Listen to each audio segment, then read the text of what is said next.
history. Today I will discuss about the chapter of class 9's ICC syllabus, Vedic period. After the Harappan civilization came the Vedic civilization in Indian history. This Vedic civilization is divided into two halves. The first is the early Vedic period or the Rig Vedic period, and the second is the later Vedic period. The first, that is the early Vedic period, is dated between 1500 BCE to 1000 BCE, and the latter is dated from 1000 BCE to 500 BCE. And so first we will discuss about the Vedic literature. The Vedic literature was written in Sanskrit. The term Veda has been derived from the Sanskrit word Vid, that means knowledge. So basically we come to know about the Vedas. We get a lot of information from the Vedas, and the word Veda itself means knowledge. The Vedic literature is divided into two parts, namely the Shruti and the Smriti. It is believed that the Shruti was revealed to the sages by the gods, and they passed that knowledge orally from generation to generation. The Smriti literature was composed by the Rishis.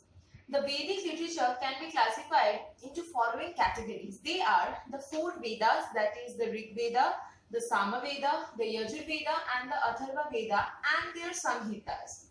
And the others are the Brahmanas attached to each Samhita, the Aryanikas and the Upanishads.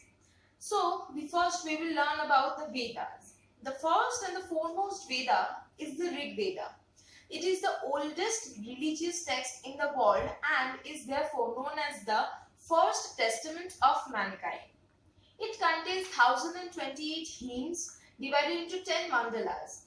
It is said to have been composed during the early Vedic period. So we get a lot of information about the early Vedic period from this Rig Veda. That is why the early Vedic period is also known as the Rig Vedic period. So the hymns are dedicated to the sages, by the sages to the gods. They were passed orally from generation to generation, from the teachers to their disciples. The Rigvedic hymns are the authentic sources of knowledge of life of the people of that time. We get to know about the people, their occupation, their daily life, and a lot of things. The next is the Sama Veda. The term Sama itself means sweet song or the melody. In this Veda, there are 1875 hymns, some of which are borrowed from the Rig Veda. These hymns were meant to be sung at the time of the sacrifice by the priest. So we can say that these were religious songs, kind of religious songs. The Yajur Veda, it deals with rituals or hymns recited during the performance of yajnas. There are 2086 hymns in the Yajur Veda which throw light on the social and religious life of the Aryans. This Veda has two forms, namely Shukla, that is white, and Krishna, that is black. Next is the Atharva Veda. The 731 hymns contained in this Veda deal with magic and charm. Most of the hymns are taken from the Rig Veda. Besides the powers of ghosts and spirits, the hymns deal with Gyan, that is knowledge, Karma, that is action, and Upasana, that is invocation. Some hymns also deal with the medicines for the treatment of various diseases. And the last part is the Samhitas. The Samhitas are written in verse and form the earliest and the most essential part of the Vedas. They contain hymns and prayers. Now we will speak about the allied Vedic literature. They are the Vedangas. The Vedangas deal with the ways in which Vedas ought to be chanted and thus are important in understanding of the Vedas. There are 6 Vedangas which are Siksha, Kalpa, Vyakarna, Nirukta, Chanda and Jyotisha. The next are the Sutras. The Sutras are divided into 3 groups. They are Shauta Sutra, Griha Sutra and Dharma Sutra. Then there are Upavedas. As the name suggests, they are subsidiary Vedas. They are 4 in number: Ayurveda, Dhanurveda, Gandharva Veda and Shilpa Veda.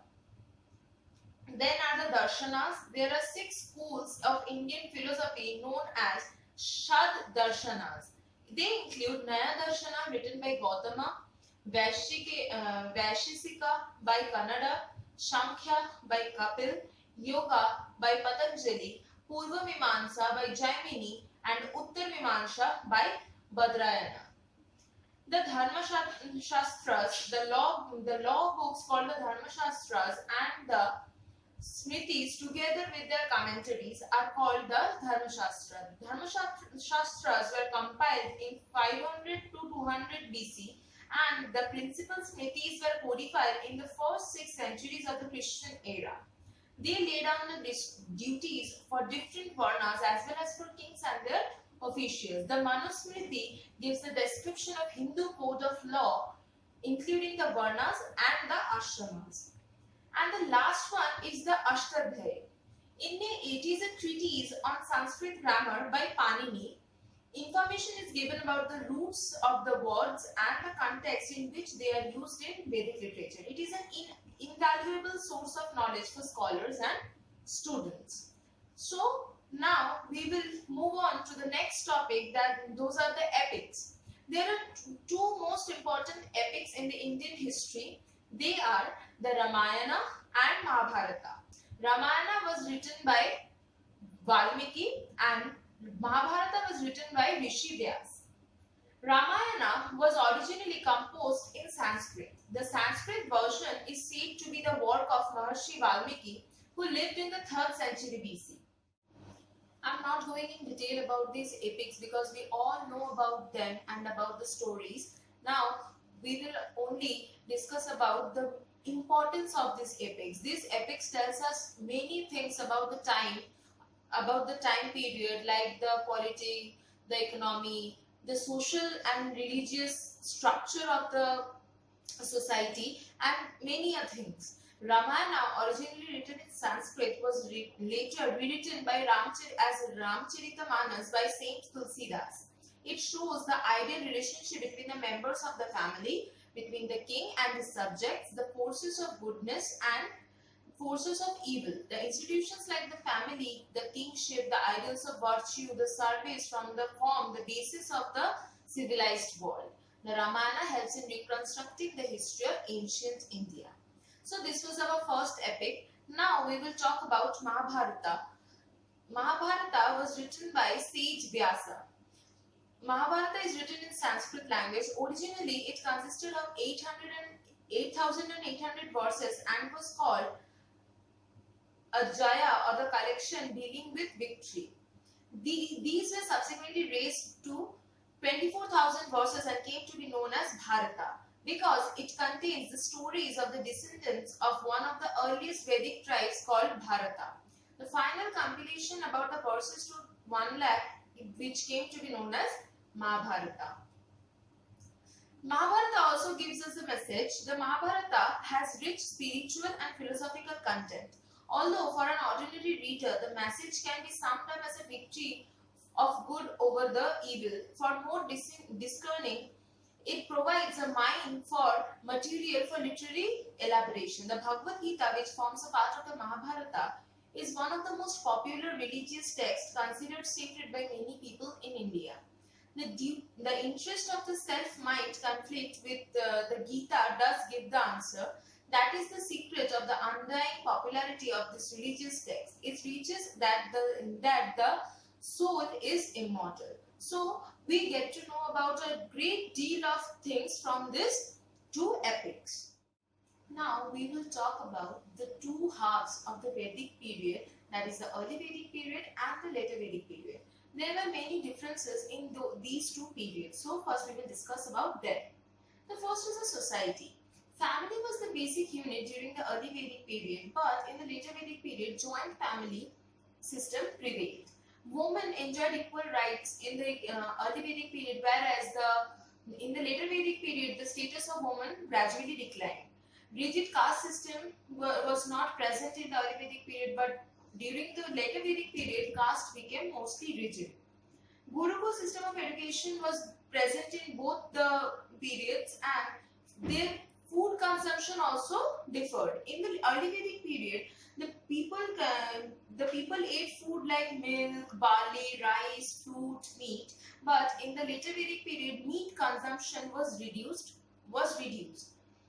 In the economy also had some differences. Like in the beginning of the early Vedic period, the main occupation was domestication of animals and agriculture was secondary. But gradually in the later Vedic period, agriculture became the main occupation while domestication of animals was not and to that extent continued. The cattle was the most important source of wealth in the early Vedic period, but land became the most important source of wealth in the later Vedic period.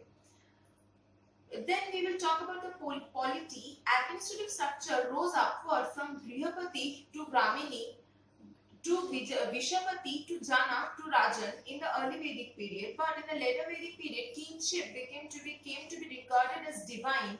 Mighty empires emerged. Sabha, Samiti and Vidhata were important institutions in the early Vedic period, whereas Vidhata disappeared and Sabha and Samiti declined in importance in the later Vedic period.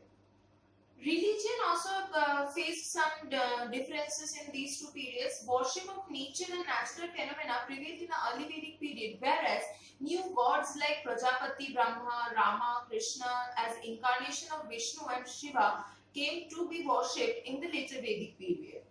Absence of temples and idols, hymns were chanted in the open, worship of forefathers and belief in life after death prevailed in the early Vedic period, whereas Brahmanas introduced many rituals and made their position secure in the later Vedic one. Rig Veda is the Veda that is written in the early Vedic period, and in the later Vedic period, Samaveda, Yajurveda, Atharva Veda, the Brahmanas, Aryanyakas, Upanishads, Vedanga, Shrutas, epics, etc. are written. So we get to know about the early Vedic period only from the Rig Veda, whereas we get information about the later Vedic period from so many other sources. So this is all about the chapter Vedic period. Thank you for watching. I end my lecture here. And please don't forget to like, share and subscribe to our channel History Lessons for more relevant history or historical facts. And please comment in the comments box below for your opinions. And the relevant photos for this lecture or topic will be given at the end of the video.